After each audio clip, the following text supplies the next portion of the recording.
Les amis, revue de championnat express. On va donc du côté de la région des Grands Lacs, principalement en Ouganda, pour parler de la 30e et dernière journée du championnat de l'Ouganda. Bon, les positions étaient plus ou moins figées parce que il y avait juste une petite bataille pour savoir entre Kampala City et Villa qui allait partir en deuxième en Confederation Cup, mais les deux équipes jouaient des équipes très mal classées, donc c'était déjà sûr qu'ils allaient gagner. Et en bas du classement, UPDF, Calvary et Boimba étaient déjà en deuxième division, donc ça a été une journée plutôt tranquille. Une journée au bureau, surtout pour Vipers. Allons donc voir ce qui s'est passé pour nos amis ougandais à qui on dit au revoir pour cette saison 2025-2026, qu'on aura le plaisir de revoir la rentrée. Voyons donc les résultats. C'est parti. Calvary jouait donc son dernier match de la saison face à NECFC, victoire de Calvary 2 buts à 0. Très très bonne victoire pour Calvary qui descend en deuxième division en se disant on a fait ce qu'on a pu. Parce qu'on prend les 4 derniers matchs, c'est quand même 0 défaite, 2 matchs nuls, 2 victoires. S'ils avaient joué comme ça en début de saison, ils se seraient sans doute maintenus.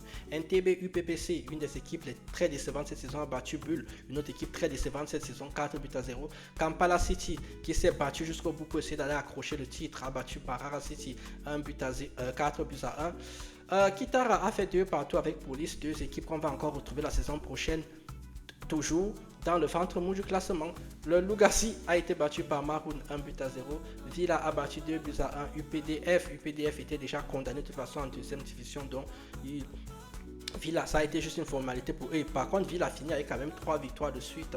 Vipers a battu Express 2 buts à 0. Vipers qui a quand même été champion malgré le départ de son meilleur joueur Alan Okello au mois de janvier, qui allait jouer aux Young Africans du côté de la Tanzanie. Ils ont su garder le cap. Ça a un peu tangué au mois de février, mais c'est quand même un très grand champion. Enfin, Bouyimba a été battu à domicile par Oura 3 buts à 0. Au classement, donc Viper champion, 67 points, 62 points pour Kampala City qui sera donc en Confederation Cup, et 61 points pour Villa. Une fois de plus, Villa aux portes de la Confederation Cup.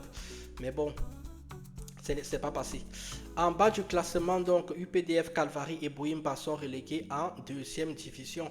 UPDF 3 petits points de Lugassi, comme quoi les regrets. Je parle toujours du début de saison qui est toujours important. Les gens pensent que je déconne.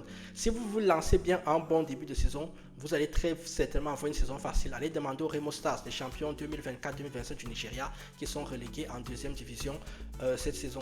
Vous likez, vous commentez, vous partagez. Merci à tous mes amis ougandais d'être restés tout au long de la saison, d'avoir soutenu le changement de chaîne, le changement de nom, tout ce qu'on a subi ici. Avec beaucoup de plaisir.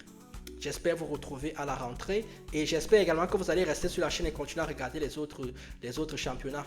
Vous likez, vous commentez, vous partagez, vous mettez toujours la morale, la justice et l'équité au centre de votre vie. Moi, je vous dis tchuss!